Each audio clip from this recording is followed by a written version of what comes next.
Farmers and experts predict that the soaring cost of wheat and our reliance on it from Russia and Ukraine could see basic food items in the UK increase, as I said, by as much as 50%. They reckon that the price of pasta will double, the cost of a loaf of bread will increase by 20%. So what do we do about this? It's all well and good talking about it. It's all well and good sitting here and pontificating about how bad it has the potential to get. That's very depressing, isn't it? So what are we going to do about it? Let's start with you, Peter Edwards. What is some of the solutions to this? Let's try and fix it. Well, I'd say, before we get on solutions, there is a cost of living crisis, and it's right the government has focused on Ukraine the last few weeks because of the horrific scenes there. But this is a crisis economically in Britain that's been a long time in the making, since 2010. The government could have done a lot more. And you're going to challenge me, what would Labour do about it? So I'll give you a couple of examples. Labour said it would levy a windfall tax on energy companies. We know there's some energy companies that have done very well in recent years. And, of course, we've got Rishi Sunak's tax rise just around the corner. Labour said they wouldn't proceed with that. So no national insurance tax hike.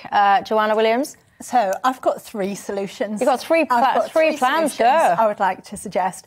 I think we need to cut taxes and environmental levies. When you think of the cost that we pay for our fuel, both petrol and domestic gas and heating, about half of all of that is a mixture of VAT and environmental levies. I think it's time to completely do away with those environmental levies. Second solution, I think people need pay rises. Back in the 1970s and 1980s, when inflation rose, workers got together, went on strike and demanded pay rises. And I actually think I'd much rather give people a pay rise than start implementing windfall taxes on companies. I think that's a much fairer way to do it.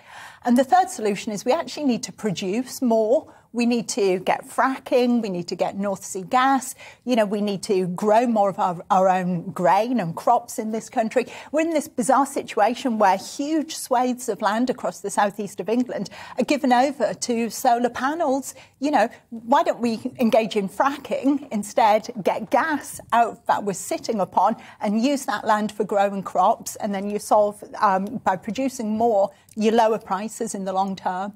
Well, reality bites, right?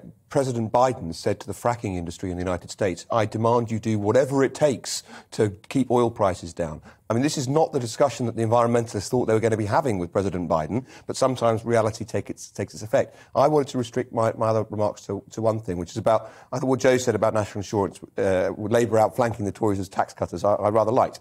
And sometimes when your political opponents do something that's right, the right thing to do is to accept and adopt it. I think that the right thing to do is not to proceed with the national insurance rise, not least because national insurance is a fraud on the public.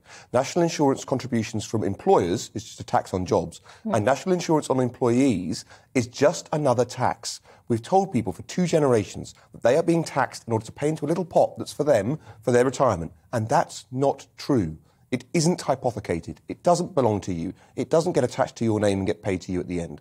It's money that goes into the system to prop up, from taxpayers today, the pensions that we pay to those who were taxpayers in the past. You might say that's a good thing, but you should definitely at least be honest about it. And then to take that same system and say, this is how we're going to plug gaps in the NHS, is, to me, the wrong approach on tax.